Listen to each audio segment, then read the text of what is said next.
I'm Nikitamorell, a copywriter and marketing strategist for architects, and welcome to day 19 of 30 architecture website fixes in 30 days. So today we're going to be looking at how a strong newsletter subscription call to action can make the difference between a growing email list full of potential clients and one that is, well, stale and stagnant. So I want to start by saying selling design is a slow game. You've got some prospective clients who are years away from needing architectural services. They're just keeping an eye out. But then on the other end of the scale, you've got prospective clients who are looking to hire an architect right away. So how do you remain top of mind when the sales cycle is so long and varied? Well, one way is to stay in front of your audience consistently. And a great way to do that is by entering their inbox with a newsletter, with their permission, of course. So let's get started. Now, I wanted to show you Plus Architecture. So as you can see, they've got a subscribe button on their top navigation bar, as well as the bottom footer. However, here's the thing. It doesn't really tell you what you're subscribing to. I mean, it just says subscribe, so you don't even know what it is. But then when you click it, it says, get the latest from Plus Architecture.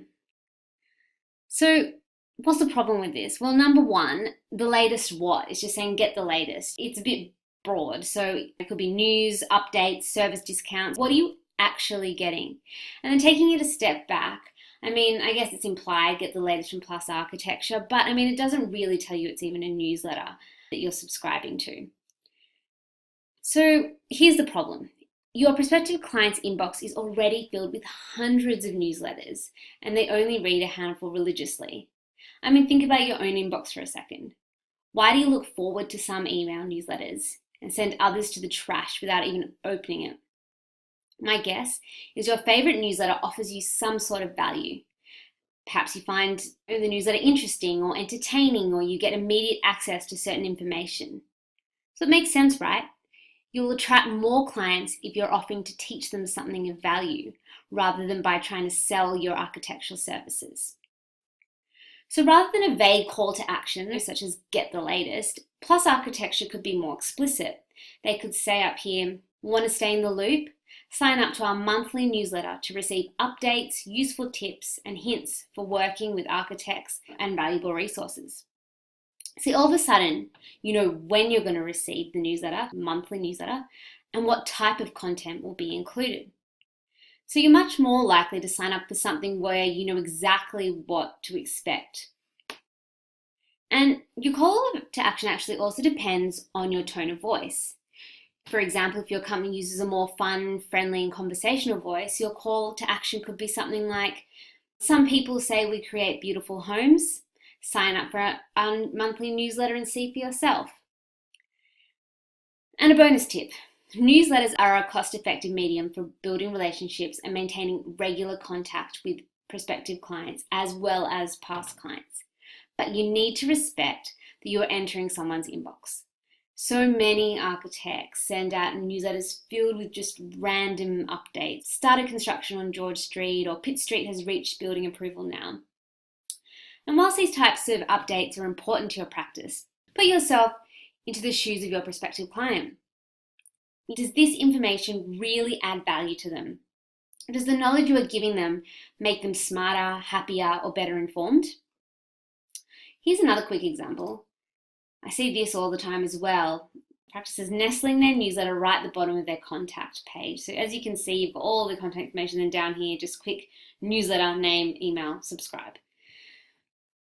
So not only is the call to action hidden at the bottom of the page, but another thing to note is to make sure your newsletter subscribe stands out visually. A great place to put it is on your footer, because you really want to make sure people can see it.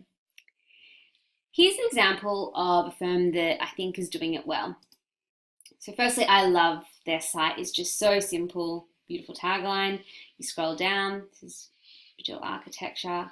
And again, it's in the footer. Now it's really simple. All it says is sign up to visual newsletter for updates on projects, events, and studio news. So again, it tells you exactly what you're signing up for. And another thing to keep in mind is segmentation.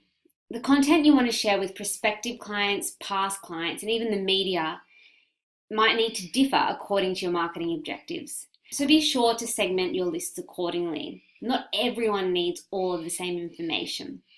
For example, prospective clients may want insight into how you work or your approach, whilst the media are perhaps on the hunt for some new news and some new project completions. So be mindful of email list segmentation as well.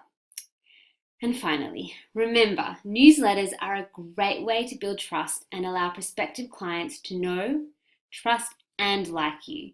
Your newsletters need to be strategic. Please don't send them out randomly just when you feel like it or you've got a bit of downtime. Instead, put a proper content plan in place for each of your segments. And by doing this, I promise you your engagement will increase. People will start to click through, start to read it, and even start to reach out and send inquiries. So after watching this, if you're stuck for what type of valuable content to include in your newsletter, and even how you should be framing your newsletter call to action, then please shoot me an email at hello@nikitamorell.com. I would love to hear from you. And be sure to tune in tomorrow for day 20. Thanks.